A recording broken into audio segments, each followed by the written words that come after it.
Yang menakjubkan. Bab 12. Dewa Data. Tekun bersemangat dalam mempraktekkan 6 paramita dan rela mengorbankan jiwa kehidupan. Shinfa Siang Sutra Teratai, episode 1322. Berikrar untuk memupuk jalan bodhisattva karena berkeinginan untuk mencari buah kebudaan. Dari itu, lebih tekun dan bersemangat lagi, tanpa pernah ada kemalasan sedikit pun. Dalam mencari dharma, rela mengorbankan jiwa kehidupannya. Tekun bersemangat dalam mempraktekkan 6 paramita sebagai praktek benih.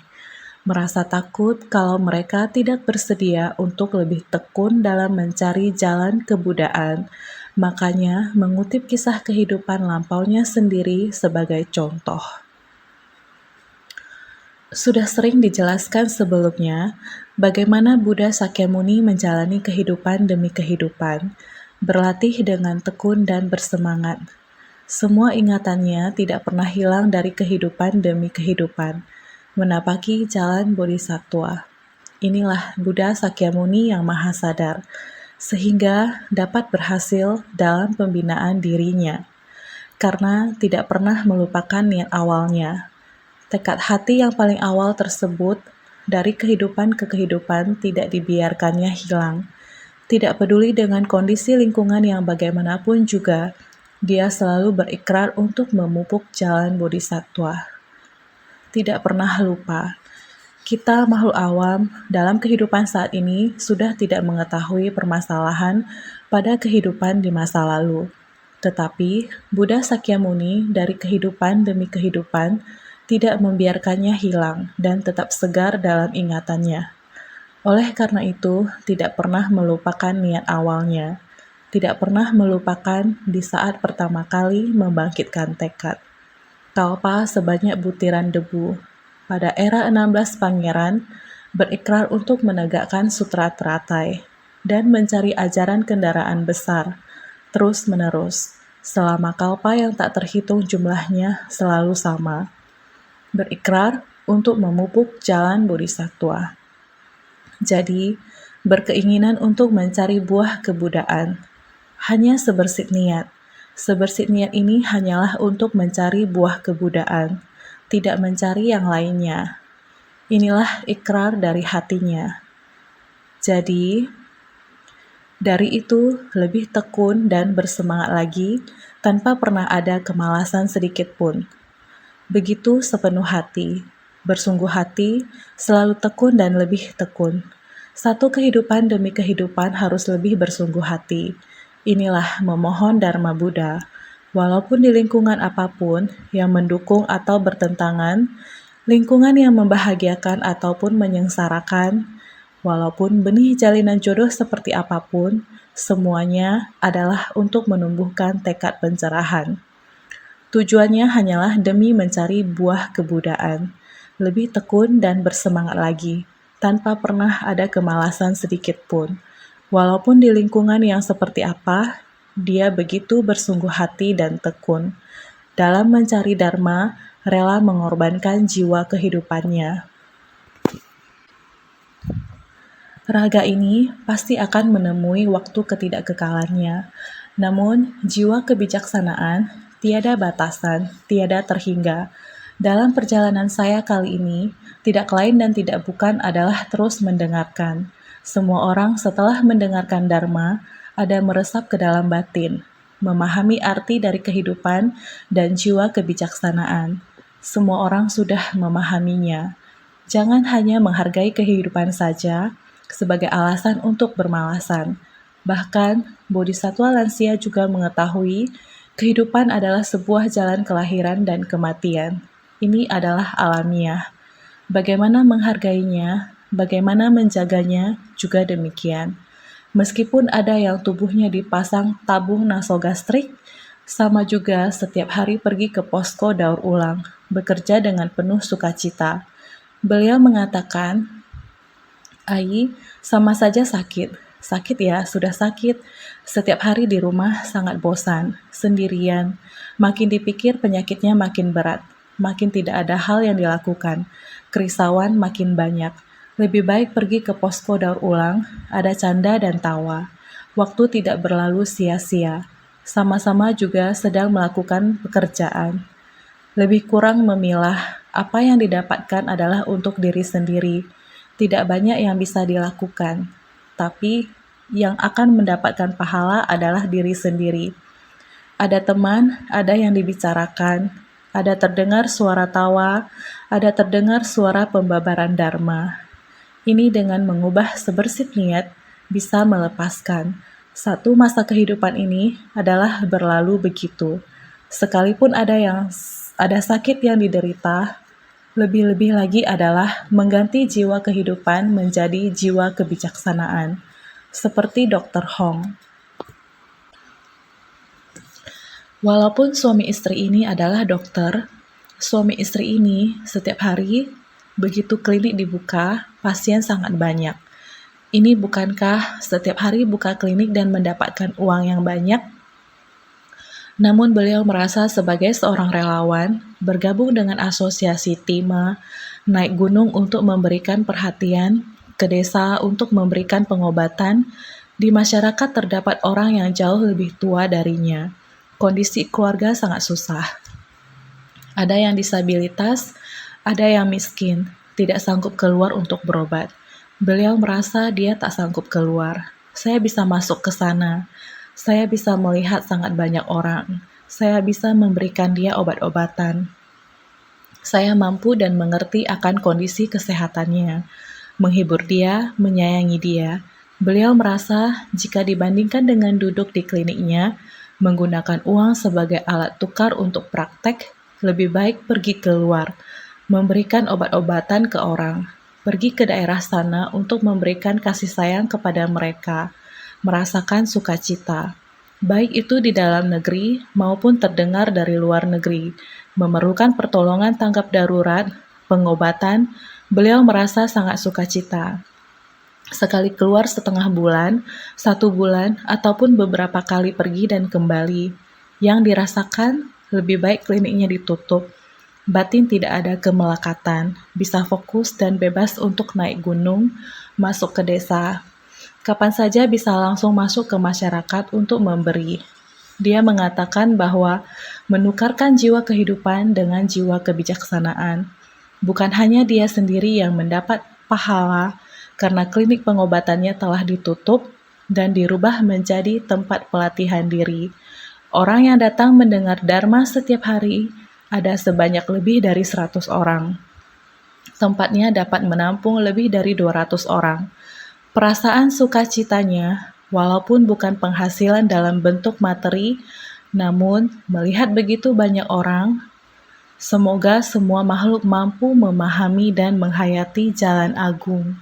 Melihat begitu banyak orang yang datang mendengar Dharma, bisa saling berbagi Dharma, sehingga jiwa kebijaksanaan dapat tumbuh bersama-sama, mereka juga bersama-sama bedah buku. Menyelami Sutra Pitaka, mendapatkan kebijaksanaan sedalam lautan. Ketika bedah buku, saya tidak paham. Setelah mendengar kesan batin darinya, ternyata seperti begini. Sehingga saya menjadi paham. Saling mencambuk seperti demikian, saling memberi dorongan. Inilah menyelami Sutra Pitaka, mendapatkan kebijaksanaan sedalam lautan. Sangat bersuka cita, juga berharap dapat memimpin orang banyak, menyediakan sebuah tempat pelatihan yang bebas keluar masuk bagi banyak orang, sehingga setiap orang dapat menerima Dharma Buddha, dapat memahami nilai dari kehidupan, tahu untuk bersumbangsih demi orang yang menderita. Dengan demikian, cinta kasih dapat tumbuh berkembang di dalam masyarakat, serta berkesempatan untuk memurnikan batin manusia. Dia sangat bersuka cita, lebih berbahagia daripada mendapat uang banyak. Cara memohon Dharma begini, tidak peduli pada waktu, tidak peduli pada kesulitan, dia bersumbangsih dengan tubuhnya, terutama tidak mengejar keuntungan. Yang didapat sebelumnya sudah berlebih. Sekarang saatnya bersumbangsih. Dengan hidup sederhana, anak-anak sudah mempunyai pencapaian tersendiri. Dengan mengubah niat pikirannya, Kekayaan materi duniawi harus digunakan di dunia. Keahlian hasil pembelajaran selama ini adalah ajaran yang menakjubkan, menjadikannya insan timah yang menakjubkan. Seperti demikian. Bukankah tekun bersemangat dalam mempraktekkan 6 paramita sebagai praktek benih? Tidak hanya beramal, juga turut mempraktekkannya dalam tindakan nyata. Sedemikian melakukan dan bersumbangsih. Kadangkala, untuk bersumbangsih juga tidak sesederhana itu. Banyak kesulitan, hubungan antara sesama. Bagaimanapun kita melakukannya, juga tidak pasti akan memuaskan setiap orang. Tetapi berdana, menegakkan sila, kesabaran, giat bersemangat, samadhi dan kebijaksanaan, semua juga berada dalam bersumbangsih. Benih sedemikian bersumbangsih di masyarakat, di dalam kehidupan sendiri, menabur benih di lahan batin kita. Bukankah ini yang dapat kita lakukan sekarang di dunia? Semua orang seharusnya dapat melakukannya. Rela mengorbankan kehidupan kita, juga tidak perlu sejauh Buddha. Kepala, mata, dan otak juga bisa didonorkan pada orang. Tidak harus sampai ke tingkat demikian, tetapi bersumbangsih dengan mempraktekkannya dalam tindakan nyata. Ini seharusnya dapat dilakukan oleh semua orang. Sekarang bahkan sering terdengar ada orang yang rela mendonorkan ginjal untuk menyelamatkan orang. Jika liver mereka cocok, mereka rela mendonorkan liver untuk menyelamatkan orang. Apakah itu keluarga dia? Tidak pasti. Sekarang banyak orang tua yang mendonorkan untuk anak mereka, ataupun anak mendonorkan untuk orang tua. Putri mendonorkan untuk ayah mereka. Saat ini, dengan kemajuan teknologi, ini adalah kebijaksanaan di zaman Buddha. Kepala, mata, dan otak juga bisa didonorkan pada orang. Pada era sekarang, ketika ada orang yang kekurangan, tidaklah sulit untuk berdana. Rumah sakit juga akan merawat dengan baik. Tubuh dapat menahan rasa sakit yang sesaat. Tetapi dengan demikian, kita dapat menyelamatkan orang. Bukankah sekarang seperti demikian? Terutama donor sumsum tulang belakang. Kita sering melihat pertemuan antara pendonor dan penerima donor, mengambil sumsum yang memproduksi darah dari dalam tubuh mereka. Sekarang, mereka memiliki darah tepi, yaitu stem cell yang didapat dari darah yang disaring. Setelah berhasil menyedotnya keluar, dapat dipakai untuk menyelamatkan orang, dengan fungsinya untuk memproduksi darah. Kebijaksanaan Buddha sungguh tak terbayangkan. Pada masa tersebut, dengan mengejutkan beliau mengatakan, kepala, mata, dan otak juga bisa didonorkan pada orang.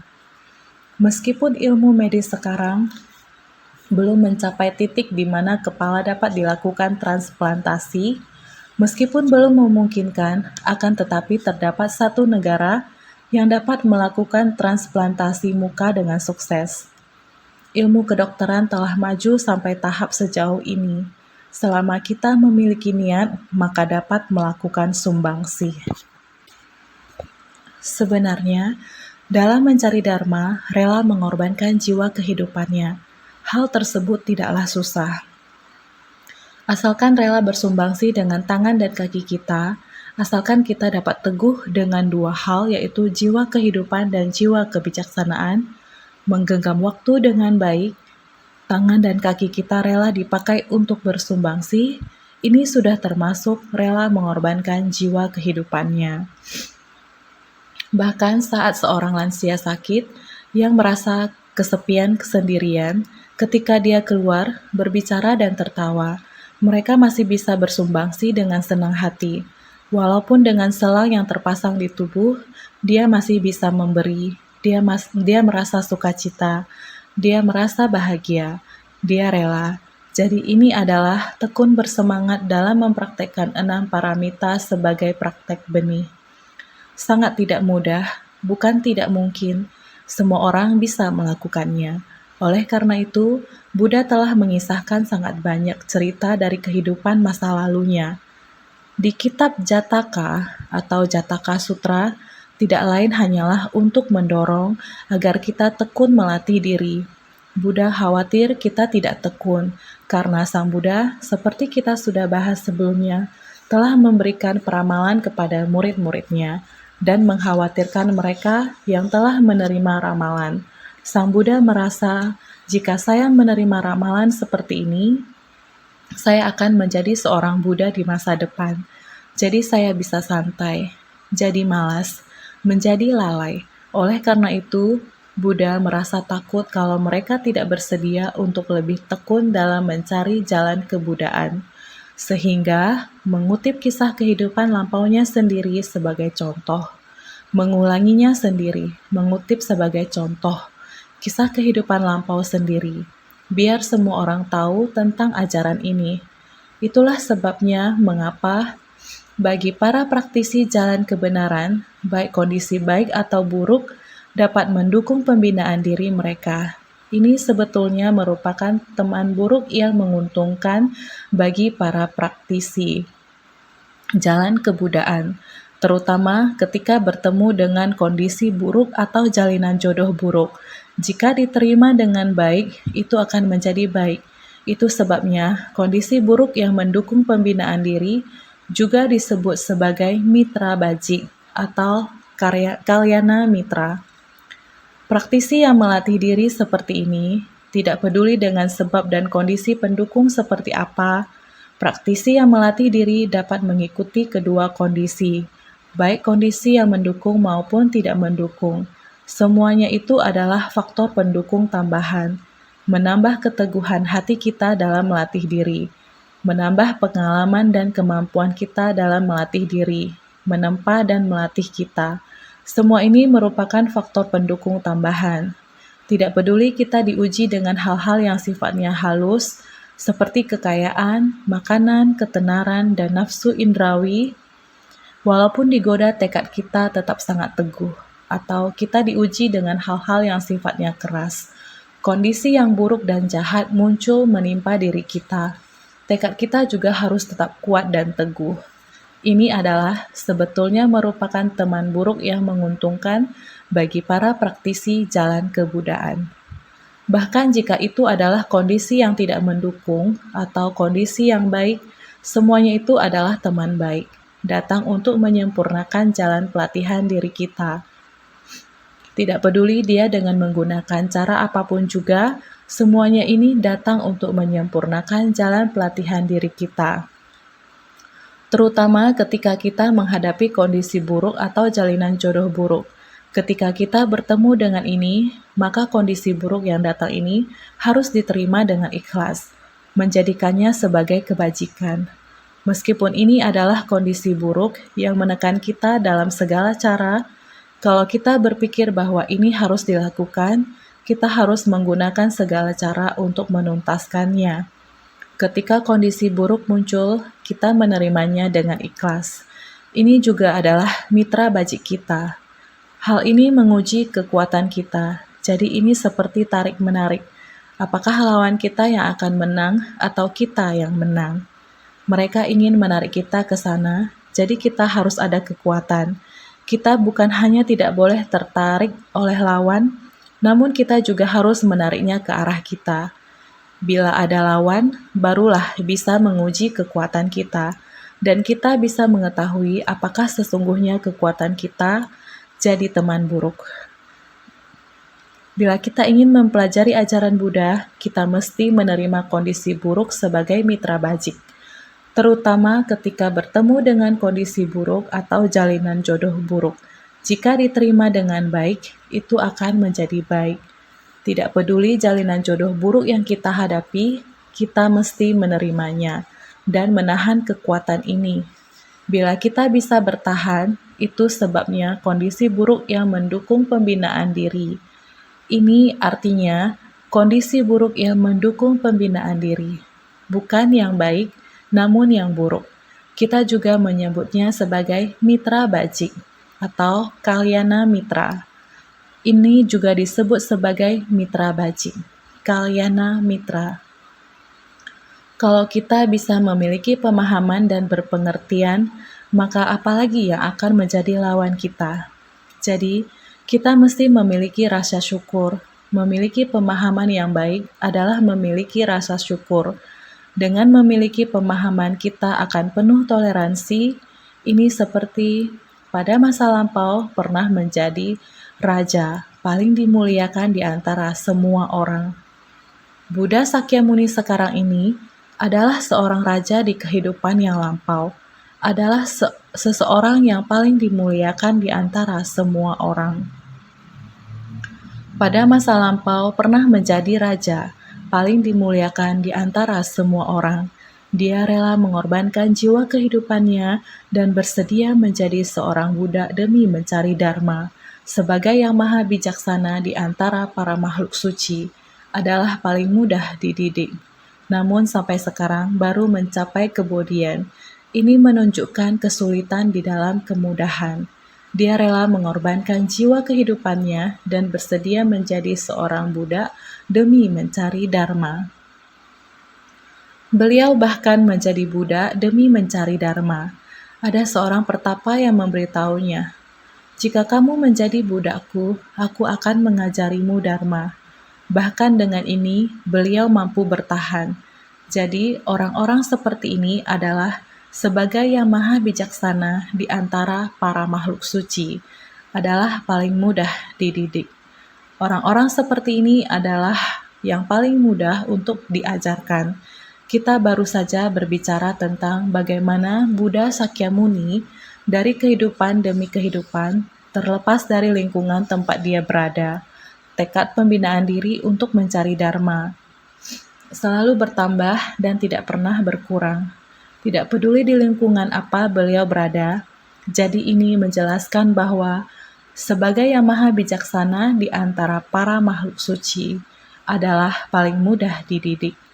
Baik di lingkungan apapun, namun sampai sekarang baru mencapai kebodian. Karena itu hingga saat ini, sampai era Buddha Sakyamuni, beliau memanifestasikan diri dan menunjukkan pembinaan diri, dan menyatu dengan segala sesuatu di alam semesta, mencapai maha pencerahan. Segala yang ada di dunia, tiada yang tidak dimengerti dan dipahami, tanpa ada rintangan. Ini menunjukkan bahwa kesulitan di dalam kemudahan. Dengan status beliau adalah seorang raja, tidak ada hal yang tidak bisa beliau lakukan. Namun, pertapa ada satu syarat. Sebelum membabarkan dharma kepada dia, kamu harus melayani saya. Saya mau apapun, kamu tidak boleh membantah perintahku dan arahanku. Yang saya inginkan, kamu harus penuhi. Dia adalah seorang raja, sekarang mau berbalik menjadi budak dharma. Sulit ya ini?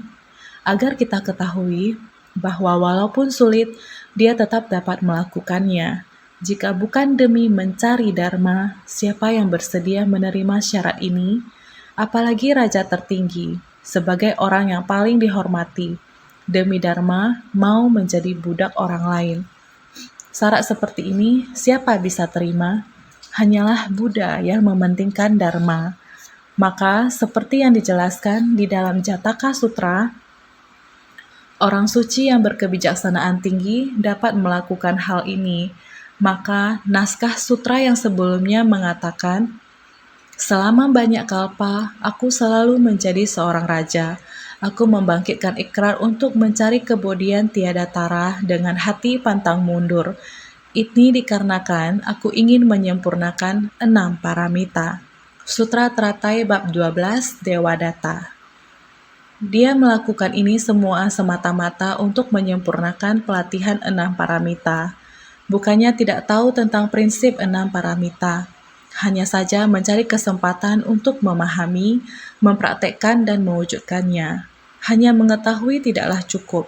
Meskipun kita telah mengetahui prinsip-prinsip ini, kita memerlukan kesempatan untuk mempraktekkannya. Seperti di pertemuan relawan pagi kemarin, CEO Sai Ping Kun memberitahu kita mengenai apa yang dia lihat. Di sekolah menengah Tainan Cici, kepala sekolah tidak berdiri di atas podium untuk berpidato, melainkan beliau ikut bergabung dengan murid dan guru, bersama-sama mengikuti perlombaan, bersama-sama olahraga di lapangan. Dia tidak berdiri di podium untuk memberi perintah. Bukan demikian. Dia bekerja bersama-sama dengan semua orang, berkompetisi bersama-sama. Ini adalah prinsip yang sama. Maka naskah sutra sebelumnya mengatakan, "Aku tekun mempraktekkan perbuatan berdana. Hatiku tidak pernah menyimpan kekikiran, baik terhadap gajah, kuda, 7 benda berharga, negeri, istri, anak, budak, pelayan, kepala, mata, sumsum tulang, otak, tubuh, daging, tangan atau kaki, bahkan mengorbankan jiwa kehidupanku." Sutra Teratai bab 12 Dewadatta. Sebagai raja, demi menjalankan praktek berdana, semuanya dapat diberikan. Bukan hanya materi luar seperti gajah, kuda, dan 7 benda berharga, negeri, istri, dan anak-anak, semuanya dapat diberikan. Budak-budak dan pelayan, semua itu adalah harta eksternal. Semuanya dapat diberikan. Kepala, mata, sumsum tulang, otak, tubuh, daging, tangan, atau kaki. Semua ini tidak berharga lagi. Adalah kekayaan internal, adalah bagian dari tubuh. Beliau bahkan mengorbankan jiwa kehidupan, juga rela bersumbangsi. Maka semua ini adalah menyempurnakan 6 paramita. Menurut nama resminya, melepaskan disebut dana paramita.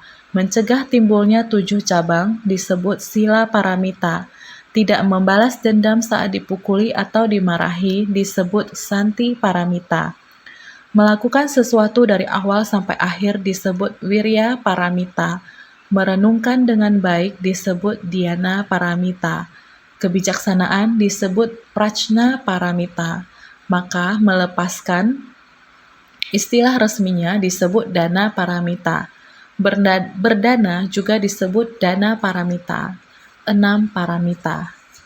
Berdana adalah dana, yaitu berdana, datang untuk membimbing para makhluk, rela untuk bersumbangsi. Sebenarnya, bersumbangsi adalah membimbing diri sendiri dengan cara berdana. Dari pantai ini menuju pantai seberang, mengubah makhluk awam menjadi orang yang tercerahkan, dapat membuka pikiran, barulah dapat rela melepaskan. Melepaskan segala harta benda, melepaskan segala keserakahan, kerisauan. Ini adalah dana paramita, bersumbangsi, yang juga membimbing diri sendiri, membimbing orang lain. Mencegah timbulnya 7 cabang disebut sila paramita. 7 cabang atau saptanga puja, yaitu 3 perbuatan melalui tubuh, serta 4 perbuatan jahat melalui ucapan. 7 cabang atau saptanga puja, 7 perbuatan jahat yang pertama dari 10 perbuatan jahat atau dasa akusala karma disebut 7 cabang, yaitu 3 perbuatan jahat melalui tubuh, yaitu membunuh, mencuri, berbuat asusila, serta 4 perbuatan jahat melalui ucapan, berdusta, omong kosong, berlidah dua, dan berkata kasar. 3 perbuatan jahat melalui tubuh, yaitu melalui tubuh kita, membunuh, mencuri, berbuat asusila. 4 perbuatan jahat melalui ucapan, berdusta, omong kosong, berlidah dua, dan berkata kasar. Ini disebut 7 cabang atau saptanga puja. 7 cabang atau saptanga puja kita harus menjaga dengan sebaik-baiknya. Jika tidak, tubuh kita berbuat jahat, merugikan orang lain dan tidak memberi manfaat pada diri sendiri. Jika mulut kita mulai berucap, berlidah dua, berkata kasar, berdusta, omong kosong, dan lainnya, juga merusak moral kebajikan. Ini adalah 7 cabang atau saptanga puja. 4 melalui mulut dan 3 melalui tubuh. Dijumlahkan ada 7. Maka kita harus sangat berhati-hati akan sila ini. Dengan menegakkan sila, kita melindungi apa yang berpotensi dilanggar oleh mulut dan tubuh kita. Maka, tidak membalas dendam saat dipukuli atau dimarahi disebut kesanti paramita. Di mana saat jalinan jodoh buruk yang kita hadapi, harus kita terima apa adanya. Baik itu diperlakukan sejahat apapun, kita tidak membalas dendam, bersedia menerima dengan baik. maka disebut sebagai kesabaran atau santi paramita. Menggunakan kesabaran untuk membina batin kita. Tidak membalas dendam saat dipukuli atau dimarahi disebut santi paramita. Menggunakan kesabaran untuk membina batin kita. Melakukan sesuatu dari awal sampai akhir disebut wirya paramita. Ketika kita memulai ikrar untuk melakukan sesuatu, tidak masalah tantangan apapun yang kita hadapi, kita tidak pernah berubah dari awal hingga akhir, bahkan melalui kalpa yang tak terhitung lamanya, kita tidak akan pernah berubah. 16 pangeran mencari ajaran kendaraan besar dengan mendengarkan sutra teratai, berharap untuk dapat membuka dan menunjukkan, kemudian menyadarkan serta memasuki pandangan dan pengetahuan Sang Buddha. Mereka akan membuka dan menunjukkan kepada para makhluk, sampai para makhluk dapat tersadarkan dan memasuki pandangan dan pengetahuan Sang Buddha. Dengan ketekunan ini, setelah membentuk niat awal tekad mereka, mereka tidak akan membiarkan mereka sendiri terhambat atau menyerah di pertengahan jalan. Tidak pernah. Maka, melakukan sesuatu dari awal sampai akhir disebut wirya paramita. Ini adalah ketekunan.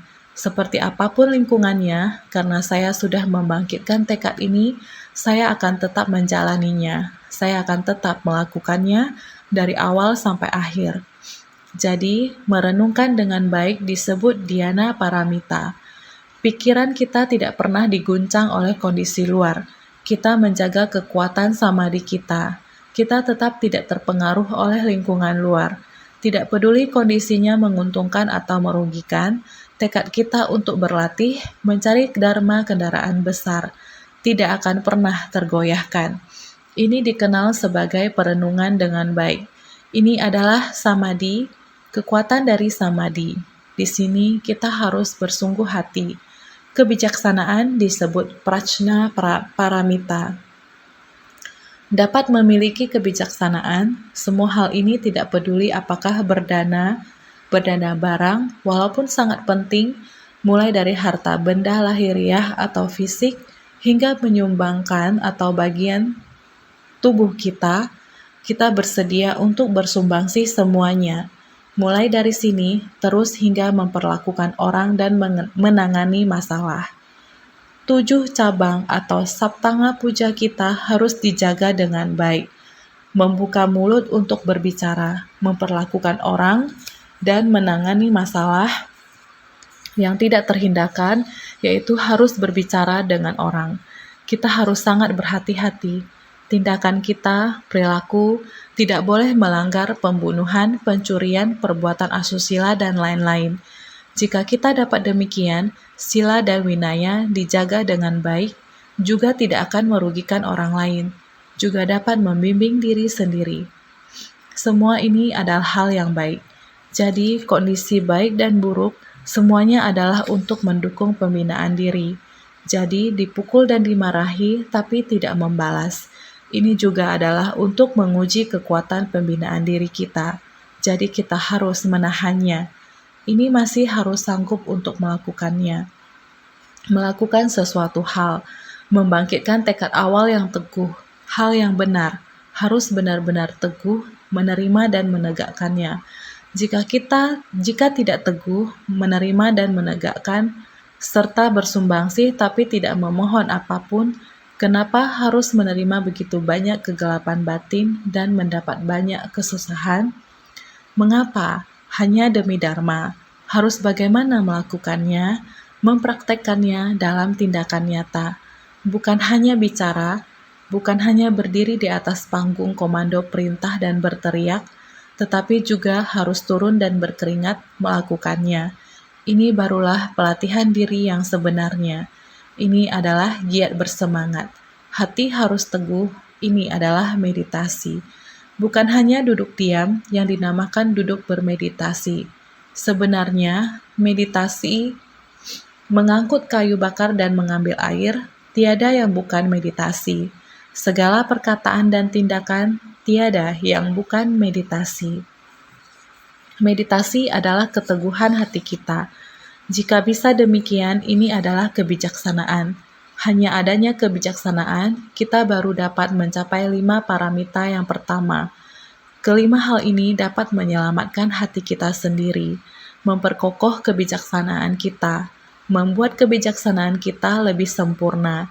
Jadi, 7 cabang atau Saptanga Puja adalah berasal dari dalam batin hati kita. Adanya keserakahan, kebencian, kebodohan. Niat pikiran ini akan menggerakkan 7 cabang. Karena serakah, nafsu keserakahan akan rupa dan lain-lain. Barulah kemudian tubuh melakukan pembunuhan, pencurian, perbuatan asusila.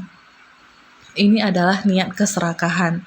Tubuh, ucapan, dan pikiran semuanya adalah 10 kejahatan. 7 perbuatan jahat yang pertama disebut 7 cabang atau Saptanga Puja. Tubuh 3, membunuh, mencuri, berbuat asusila. Ucapan 4, berbohong, omong kosong, berlidah 2, berkata kasar atau kejam. 3 dan 4 digabungkan disebut sebagai 7 cabang, yaitu Saptanga Puja, adalah muncul dari dalam hati kita. Maka, 6 paramita adalah mempraktekkan 6 ajaran ini.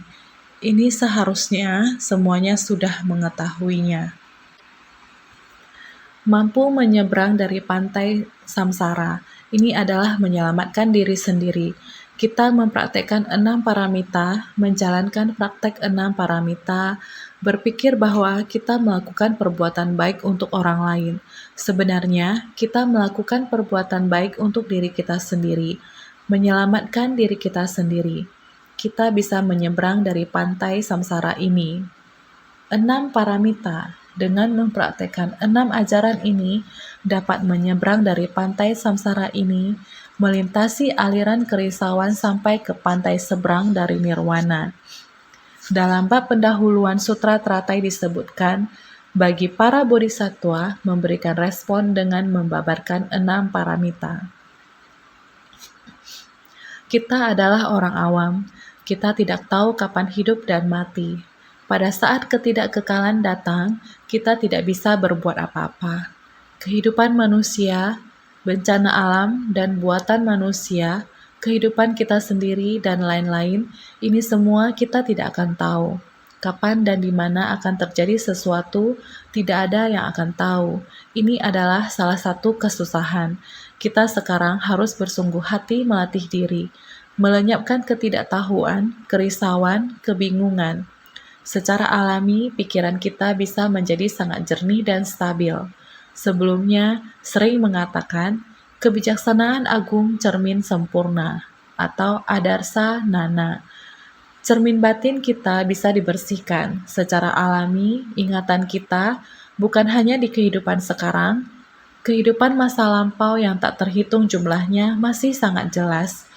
Ingat, masih sangat jelas. Orang pada saat sekarang, kegelapan batin sekarang sering mengatakan pada zaman sekarang yang sangat mengkhawatirkan adalah masalah orang tua.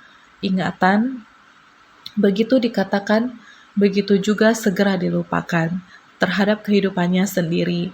Baru saja selesai makan sudah lupa bahwa baru saja makan. Lupa ada minum teh atau makan nasi. Juga bisa lupa, ini namanya demensia.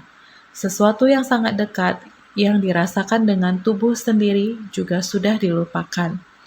Inilah yang terjadi pada makhluk awam. Sedangkan Sang Buddha masih mampu menyampaikan tentang kehidupan lampau, pada masa kalpa yang tidak terhingga yang lampau, dan sebagainya. Segala fenomena yang ada di dunia, apa yang tidak diketahuinya. Karena ada melatih diri, sudah menyeberangi pantai samsara. Hidup dan mati dapat dibebaskan dengan sangat jelas. Melintasi aliran kerisauan. Dalam sungai, kemelakatan terdapat gelombang setinggi ribuan kaki. Senantiasa mengambil ini sebagai bahan pembicaraan. Pada pantai makhluk awam, ingin sampai ke pantai seberang orang suci. Dipisahkan oleh sungai yang besar ini. Ketika angin kegelapan batin bertiup, ombak akan bergolak. Jadi, Ingin menyeberangi aliran kerisauan ini benar-benar tidak mudah. Namun, 6 paramita ini merupakan metode Dharma menyadarkan diri kita sendiri, bersumbangsih di dunia, menyadarkan lahan batin kita sendiri, membuat lahan batin kita menjadi tentram. Aliran kerisauan ini bukanlah berada di luar sana, namun ada di dalam batin kita sendiri.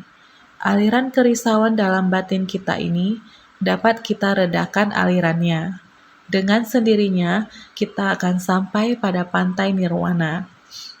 Dalam Sutra Teratai, pada bagian bab pendahuluan, ada bagian naskah ini.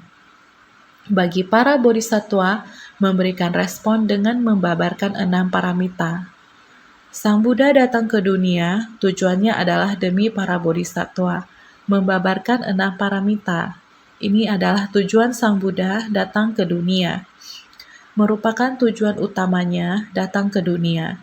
Makanya dalam naskah sutra disebutkan, aku tekun mempraktekkan perbuatan berdana, hatiku tidak pernah menyimpan kekikiran. Di antara 6 paramita, dana paramita sebagai yang paling utama. Dana paramita mencakup segala praktek. Makanya dikatakan tekun mempraktekkan perbuatan berdana dengan hati tidak pernah menyimpan kekikiran. Inilah landasan praktek dalam mengajari orang-orang di dunia. Inilah tekun mempraktekkan, sangat tekun. Tekun mempraktekkan perbuatan berdana dengan hati tidak pernah menyimpan kekikiran. Sehingga di antara 6 paramita, dana paramita sebagai yang paling utama. Dinamakan mencakup segala praktek, yaitu dinamakan berdana. Mencakup segala praktek, makanya dikatakan tekun mempraktekkan perbuatan berdana. Dengan tekun bersumbangsih, tidak pernah menyimpan kekikiran. Inilah landasan praktek dalam mengajari orang-orang di dunia. Para praktisi yang melatih jalan bodhisattva berikrar untuk mencapai buah kebudaan.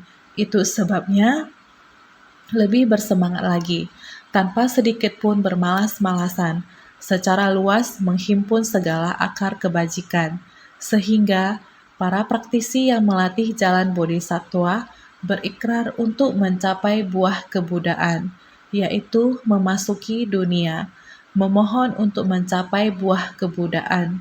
Itu sebabnya lebih bersemangat lagi.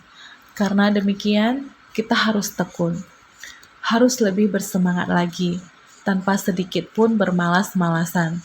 Tidak boleh bermalas-malasan, sehingga dia menggunakan gajah, kuda, 7 benda berharga dan negeri dapat berdana. Benda-benda ini dinamakan berdana yang di luar tubuh, melepaskan harta benda di luar tubuh, bersedia mendanakan. Gajah, kuda, 7 benda berharga, negeri dan lainnya adalah berdana yang di luar tubuh. Ini adalah mampu melepaskan harta benda di luar tubuh. Tidak melekat pada kasih individual dan nafsu keinginan. Istri, anak, budak, pelayan, dan lainnya adalah berdana yang di dalam dan di luar tubuh. Tidak melekat pada kasih individual dan nafsu keinginan. Istri, anak, budak, pelayan adalah bentuk berdana yang di dalam dan di luar tubuh. Jika diri sendiri ada nafsu keinginan, tidak akan mau berdana. Sebagian merupakan harta benda di dalam. Istri, anak, budak, dan pelayan, orang lain menginginkan, kita relakan. Ini termasuk berdana di luar tubuh. Tetapi hati kita masih melekat pada kasih individual dan nafsu keinginan. Masih melekat, tidak bersedia mendanakan. Jika dalam batin ada kasih individual dan nafsu keinginan, dia juga bersedia mendanakan. Ini yang dinamakan berdana yang di dalam dan di luar tubuh. Kepala, mata, sumsum tulang, otak, tubuh, daging, tangan atau kaki, bahkan mengorbankan jiwa kehidupanku. Kepala, mata, dan lainnya adalah berdana jiwa kehidupan. Selama dibutuhkan orang, semuanya bisa didanakan. Sehingga dikatakan, kepala, mata, sumsum tulang, otak, tubuh, daging, tangan atau kaki, bahkan mengorbankan jiwa kehidupanku. kepala, mata, dan lainnya, ini dinamakan berdana jiwa kehidupan. Kehidupan diri sendiri juga bersedia mendanakan. Selama dibutuhkan orang, semuanya bisa didanakan. Selama dibutuhkan orang, bersedia memberikan. Inilah berdana. Berdana yang di dalam dan di luar tubuh tanpa kikir, tanpa tidak rela. Semuanya disumbangkan, termasuk nyawa kehidupan. Kehidupan juga diberikan, batin tiada kemelekatan. Tiada kemelekatan akan cinta individual, rela bersumbangsi, sehingga bersedia membina dan mempraktekkan jalan bodhisattva demi memohon pencapaian buah kebudaan, sehingga demikian tekun, tidak boleh bermalas-malasan. Saudara sekalian, mempelajari ajaran Buddha harus belajar dengan cara demikian. Belajar apapun tidak perlu melekat, jangan berat hati untuk berpisah, bersedia bersumbangsi, tetapi sering dikatakan tubuh harus dijaga benar. Tubuh harus dijaga. Kita tidak perlu melakukan yang tidak perlu dilakukan, pemborosan yang tidak berguna. Ada yang pemborosan fisik, tidak melakukan apapun, tidak menghargai tubuh sendiri. Tubuh ini bisa digunakan untuk melakukan hal yang bermakna, seperti para bodhisattva senior. Dia bersedia, sakit, apa yang harus saya lakukan di rumah? Saya keluar setidaknya bisa melakukan sesuatu. Saya juga senang. Dia menggunakan kehidupannya, bersumbangsi, juga berdana dirinya sendiri. Saya keluar, bisa membantu banyak orang, sangat bersukacita. Juga berdana, inilah kekuatan cinta kasih. Kita menggunakan kebijaksanaan untuk menganalisa, sehingga kita harus senantiasa lebih bersungguh hati.